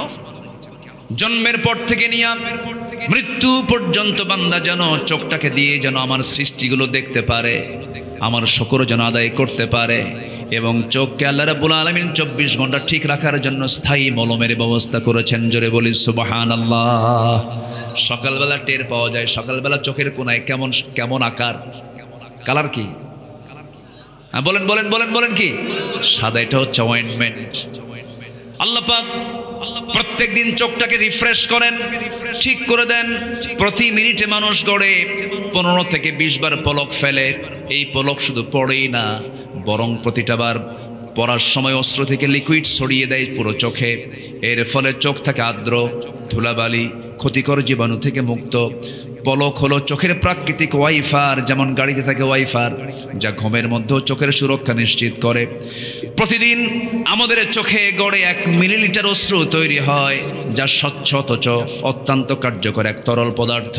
এই অশ্রুর মধ্যে থাকে লাইসোজাইম নামের এক প্রাকৃতিক অ্যান্টিবায়োটিক, যা চোখকে ব্যাকটেরিয়ার আক্রমণ থেকে রক্ষা করে। যখন মানুষ হৃদয় বেদনায় ভরাক্রান্ত হয়, আত্মা আল্লাহর ভয় ও ভালোবাসায় যখন কাঁপে, তখন সেই অশ্রু গড়িয়ে গড়ে গালের উপর দিয়ে এই অশ্রু আবার চোখের বাইরের অংশে পুষ্টি অক্সিজেন সরবরাহ করে। কারণ কর্নিয়াতে রক্তনালী থাকে না, তাই চোখের জল চোখকে রক্ষা করে শুকিয়ে যাওয়া, ক্ষয়, ব্যাকটেরিয়ার সংক্রমণ থেকে। আল্লাহু আকবার বলেন। তো চোখের পানিরও দরকার আছে না নাই? আছে না নাই? এই যে ক্যামেরা, আমাদের 2 চোখে প্রায় 27 কোটি 40 লক্ষ ফটো রিসেপ্টর নামক নিয়োজিত শ্রমিক আল্লাহর হুকুমে চলছে, তারা কাজ করে যাচ্ছে। যখন আলো আপনার চোখ গিয়ে পড়ছে, যখন ফটো রিসেপ্টরের কাছে চলে যাচ্ছে, তখন ফটো রিসেপ্টর সেটাকে প্রসেসিং করে আপনার অপটিক নার্ভে পৌঁছে দিচ্ছে। সেখান থেকে ইলেকট্রিক ইম্পালেন্সের মাধ্যমে সেটা আমাদের ব্রেইনের অক্সিপিটাল ল্যাবে চলে যাচ্ছে। ফলে আমরা দেখতে পাচ্ছি, এই যে অপটিক নার্ভের কথা শুনলাম, আমরা শুধুমাত্র এখানেই 7 লক্ষ থেকে 70 লক্ষ তারের মতো ফাইবার রেখেছেন আমার আল্লাহ রাব্বুল আলামিন। যেরকম সুবহানাল্লাহ। অসংখ্য তার দিয়ে এটাকে ডেকোরেট রেখেছেন। তিনি আমার কে? অতএব এই চক্ষু দিয়া সৃষ্টি দেখবো কার, আর গুণগান গাইবো কার, প্রশংসা করব কার? আল্লাহ পাক। সম্মানিত ভাইয়েরা, সম্মানিত বন্ধুগণ, শুধু তিনি মানুষকে দেখেন না, তিনি সকল প্রাণীকেও দেখেন। এমন কোনো প্রাণী নাই যে প্রাণীর দেখাশোনার দায়িত্ব আল্লাহ পাক অন্য কাউকে দিয়েছেন। মানুষের খাবার বেশি প্রয়োজন হয় না জলভাগের প্রাণীগুলোর খাবার বেশি প্রয়োজন হয়? বলেন তো। জলভাগের প্রাণী, এক একটা তিমি মাছ তার বাচ্চাগুলোকে প্রত্যেক দিন 50 থেকে 60 মণ দুধ খাওয়ায়।